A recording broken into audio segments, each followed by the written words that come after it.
আসসালামু আলাইকুম। ইসলাম অনলাইন একাডেমির পক্ষ থেকে আমি মোহাম্মদ নুরুল ইসলাম। বন্ধুরা, এক্সেলের ধারাবাহিক টিউটোরিয়ালের আজ দ্বিতীয় পার্ট।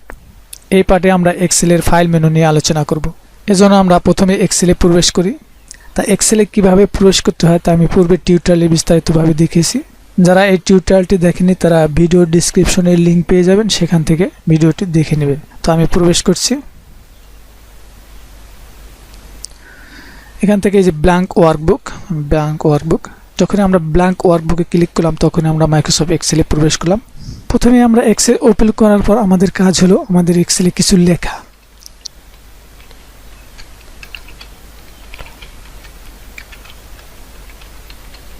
লিখলাম ইসলাম অনলাইন একাডেমি। এখন এই লেখাটুক আপনারা যে লেখা লিখবেন সেই লেখাটুক লেখার পর আমাদের প্রয়োজন হয় এই লেখাটুক সংরক্ষণ করা, অর্থাৎ সেভ করা, যেন এই ফাইলটি সেভ করে রাখলে আমরা পরবর্তীতে এই ফাইলটি নিয়ে কাজ করতে পারি। এজন্য আমাদের ফাইলে ক্লিক করলে আমরা একটি সেভ কমান্ড পাবো। বন্ধুরা, আমরা একটি কমান্ড প্রয়োগ করার জন্য একাধিক পদ্ধতি ব্যবহার করতে পারি। সেক্ষেত্রে আমরা মেনু ভিত্তিক আমরা ফাইলে ক্লিক করে যদি এই সেভে ক্লিক করি তাহলেও আমরা পারবো, অথবা তো কিবোর্ড শর্টকাট হচ্ছে Ctrl+S, সেটি প্রেস করার মাধ্যমে আমরা ফাইলটি সেভ করতে পারবো, অথবা এই যেখানে দেখুন সেভ আইকন রয়েছে, এই সেভ আইকনের ক্লিক করার মাধ্যমে আমরা ফাইলটি সেভ করতে পারবো। এই জন্য আমি যে কোনো পদ্ধতি অবলম্বন করি। আমি এখান থেকে যেহেতু ফাইল মেনু দেখাচ্ছি, আমি ফাইলে ক্লিক করে আমরা সেভে ক্লিক করলাম। তো যেহেতু ফাইলটি হচ্ছে নতুন, প্রথমে আমরা এই ওয়ার্কবুকটি কোথায় সেভ করবো সেই লোকেশনটা আমাদের দেখিয়ে দিতে হবে। তো আমি এখান থেকে ব্রাউজ করে আপনার যেখানে এই ফাইলটি সেভ করতে চান, যে ড্রাইভে, সেখানে সেভ করবেন। তো আমি এটা ডেস্কটপে সেভ করব, এই জন্য আমি এখান থেকে ডেস্কটপ সিলেক্ট করলাম। এরপরে এখানে এই যে ফাইল নেম, এই ফাইল নেমে আপনি এই ফাইলটার নাম দেবেন যেন পরবর্তীতে খুঁজে পান যে এটি কী নামে সেভ করা আছে। তো আমি দিলাম স্টার্ট। তো স্টার্ট দিয়ে আমরা এটাকে এই সেভ বাটনে ক্লিক করলাম, তাহলে আমাদের এই স্টার্ট নামের এই ফাইলটি আমাদের সেভ হয়ে গেল। এই ফাইলটি সংরক্ষণ করার পর আমাদের প্রয়োজন হয় এক্সেলের এই ফাইলটি ক্লোজ করার জন্য। তো ক্লোজ করার জন্য আমরা দেখুন এখানে যদি আমরা ক্লিক করি, এই যে এক্সেল প্রোগ্রামের এই যে সর্বডানে যে ক্লোজ বাটনটা রয়েছে, এখানে ক্লিক করলে আমরা পুরো এক্সেল প্রোগ্রাম থেকেই বের হয়ে যাব। এবং আমরা যদি শুধু এই ফাইলটা ক্লোজ করতে চাই, সেক্ষেত্রে আমরা এই ফাইলে যাই, এই ক্লোজ বাটনে ক্লিক করলে দেখুন আমাদের এই ফাইলটা ক্লোজ হয়ে গেছে। এক্সেল প্রোগ্রাম কিন্তু এখন আমরা আসি, যদি আমরা এই ক্লোজ বাটনে ক্লিক করি সেক্ষেত্রে আমাদের এক্সেল প্রোগ্রাম থেকে বের হয়ে যাব। তো এবার আমরা এই যে ফাইলটি সেভ করলাম যে নাম দিয়ে, ওই ফাইলটি আমাদের ওপেন করার প্রয়োজন হয়। তো এই ওপেনও আমরা বিভিন্নভাবে করতে পারি। দেখুন, ধরুন আমি ওই ফাইলটাই ওপেন করব। এজন্য দেখুন এই যে ফাইল ওপেনে যাই, আমি যেহেতু এটা ডেস্কটপে সেভ করে রাখছি, এজন্য আমাদের এখানে থেকে ডেস্কটপে যেতে হবে। তো ব্রাউজে যায়, দেখুন এই যে ডেস্কটপ, এই ডেস্কটপ থেকে এই যে স্টার্ট নামে যে এক্সেল ওয়ার্কবুকটি সেভ করছি, এটা আমরা সিলেক্ট করে ওপেন বাটনে ক্লিক করলাম, তাহলে দেখুন আমাদের সেই ওয়ার্কবুকটা ওপেন হয়েছে। এবার আমরা ভিন্ন পদ্ধতিতে ওপেন করি। দেন Ctrl+O প্রেস করলেও কিন্তু আমাদের এই একই, কিবোর্ডের কন্ট্রোল কি চেপে ধরে যদি ও প্রেস করি তাহলে দেখুন আমাদের এই একই আসবে, যে কোথা থেকে আমি ফাইলটা ওপেন করব সেটা এখানে চলে আসবে, একই ব্যবহার করতে হবে।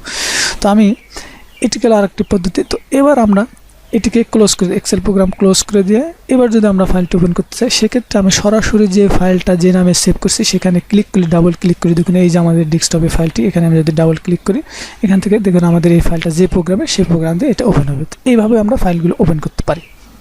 এই অবস্থায় যদি আমাদের একটি নতুন ফাইলের প্রয়োজন হয়, সেক্ষেত্রে আমরা এই যে ফাইলে ক্লিক করে এই নিউতে ক্লিক করলে আমাদের এই যে এক অবস্থায় ব্ল্যাঙ্ক ওয়ার্কবুক, সেই ব্ল্যাঙ্ক ওয়ার্কবুকে ক্লিক করলে আমাদের নতুন একটি ফাইল ওয়ার্কবুক ওপেন হবে। তো আমরা এটা এক্সেল প্রোগ্রামে ঢুকলেই ওই অবস্থায় আমরা নতুন একটি ওয়ার্কবুক বা নিউ ফাইল পাই। তো আমরা ক্লোজ করা শিখলাম, এবার সেভ করা শিখলাম। এবার স্টার্ট এক্সেল তার এই যে টাইটেলে দেখা যাচ্ছে। তো এই ফাইলটির ইনফরমেশন দেখতে চাইলে আমরা এই ফাইলে ক্লিক করে এই যে দেখুন ইনফো, তো এই ইনফোতে ক্লিক করলে দেখুন এখানে এর সাইজ কতটুকু এই বিস্তারিত এখানে দেখা যাচ্ছে। তো এবার দেখবো আমরা save as command. Save as command কি কাজ করে, যে আমরা কোনো একটি ফাইল পূর্বে সেভ করে রেখেছি, ওই ফাইলটা আমরা অন্য একটি ভিন্ন নামে সেভ করব। সেক্ষেত্রে কেন আমরা ভিন্ন নামে সেভ করবো, ওই নামে তো সেভ করা আছে, কেন ভিন্ন নামে সেভ করা প্রয়োজন? ধরুন যে আপনার কোনো একটি স্টুডেন্টের এখানে একটি বায়োডাটা রয়েছে, সেই বায়োডাটা কিছু নির্দিষ্ট ফরম্যাট রয়েছে, যেমন নাম, পিতার নাম, মাতার নাম এবং কিছু নির্দিষ্ট লেখা রয়েছে। এই লেখাগুলো সবার জন্য কমন, এটাকে আমাকে লিখতে হবে না। কিন্তু আমি যদি নতুন করে করি সেক্ষেত্রে কিন্তু আমাদের এই যে আবার এই ফরম্যাটটা তৈরি করতে হবে। সেক্ষেত্রে যেহেতু আমাদের নাম, পিতার নাম, মাতার নাম এই ফরম্যাটগুলো থাকবে, এখানে শুধু নামটা কি ওইটা আমরা এডিট করে লিখে দেবো যে এমুক নাম, পিতার নাম, অ্যাড্রেস, শুধু এই ফরম্যাটগুলো ঠিক রেখে তথ্যগুলো শুধু আমরা কি করব, পরিবর্তন করব। সেক্ষেত্রে আমাদের এই ফাইলটাকে, যেমন এই ফাইলটা আমার লেখা রয়েছে ইসলাম অনলাইন একাডেমি, আমি ধরুন এটাকে আমি অনলাইন একাডেমি না দিয়ে এইটা হচ্ছে কমন, এটা সবার জন্য। এখানে আমি একাডেমি এডুকেশন দিলাম, EDUCATION।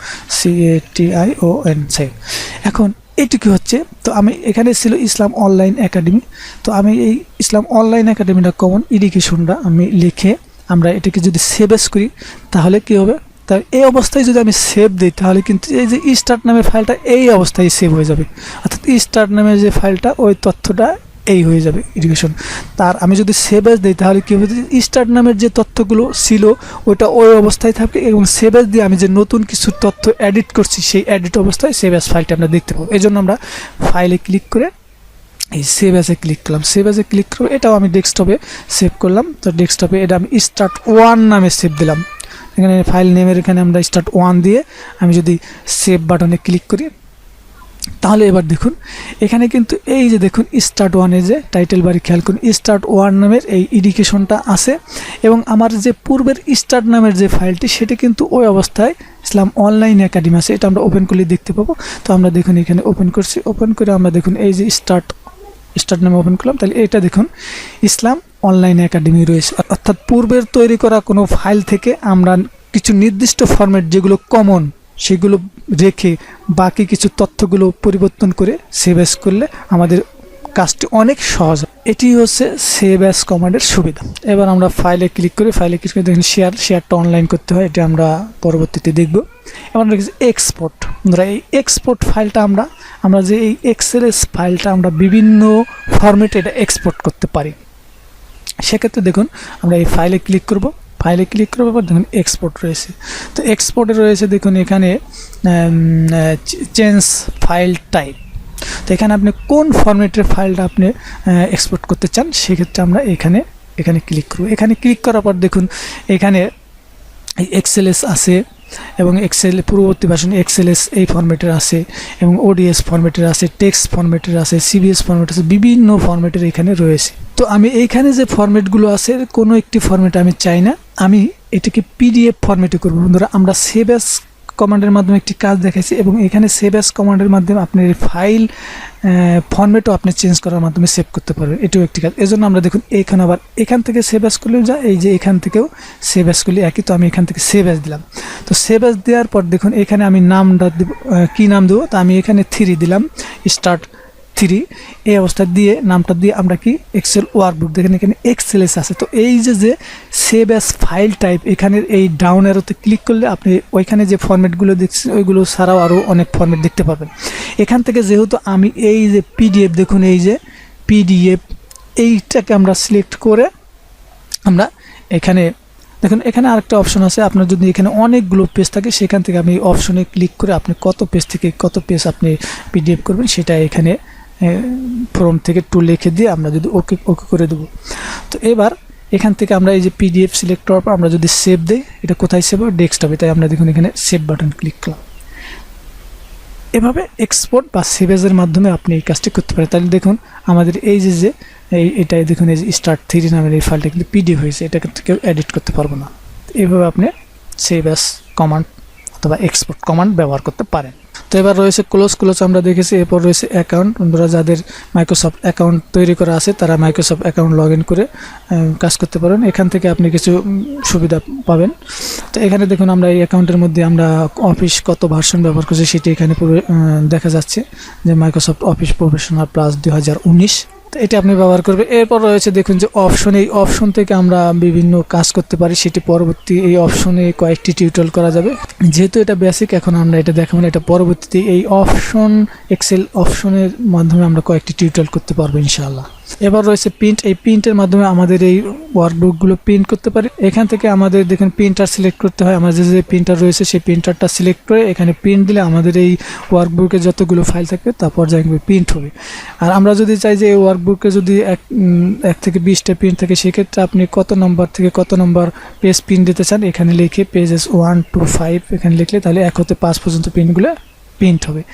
এভাবে আমরা ফাইলকে প্রিন্ট করতে পারবো। তো এই প্রিন্ট অপশনটা অনেকগুলো কাজ রয়েছে, এটি আমরা পরবর্তীতে আলোচনা করব ইনশাআল্লাহ। তো পরবর্তীতে আমরা এই যে প্রত্যেকটি রিবন সম্পর্কে পর্যায়ক্রমে ধারাবাহিকভাবে আলোচনা করব।